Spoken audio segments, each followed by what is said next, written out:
আজ আমি অ্যাডেনিয়ামের ডাল থেকে কিভাবে সহজেই কাটিং কলম তৈরি করা যায় সেটা দেখাচ্ছি। প্রথমে স্বাস্থ্যবান কিছু ডাল কেটে নিয়েছি, তারপর শেকড়ের অংশে ফাঙ্গিসাইড পাউডার লাগিয়ে রোদে 2 দিন শুকিয়ে নিয়েছি। এরপর মাটি তৈরি করেছি, বালি, বাগানের মাটি আর একটু কম্পোস্ট দিয়ে টবের মধ্যে কিছুটা মাটি ভরে নিয়েছি আর নিয়েছি রুট হরমোন। এরপর টবের তলায় বটলের ক্যাপ বসিয়ে নিয়েছি, যাতে গোড়ায় সরাসরি মাটি লেগে ডালগুলো পচে না যায়। এবার ডালের গোড়ায় রুট হরমোন লাগিয়ে ডালগুলো সাবধানে ক্যাপের উপর বসিয়ে মাটি দিয়ে চেপে দেব। সমস্ত ডালগুলি এভাবেই ক্যাপ বসিয়ে রুট হরমোন লাগিয়ে মাটি চেপে বসিয়ে দেব। এক করে সব ডালগুলো লাগিয়ে নিলাম। এরপর পরিষ্কার জলে একটু রুট হরমোন মিশিয়ে গাছে জল দিলাম।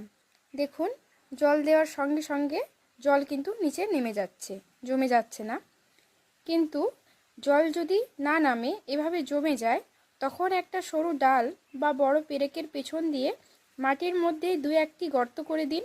দেখবেন কিছুক্ষণের মধ্যে সমস্ত জল টব থেকে বেরিয়ে যাবে।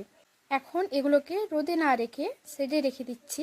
লাগলে লাইক করো ভাই, কমেন্ট করো, সাবস্ক্রাইব।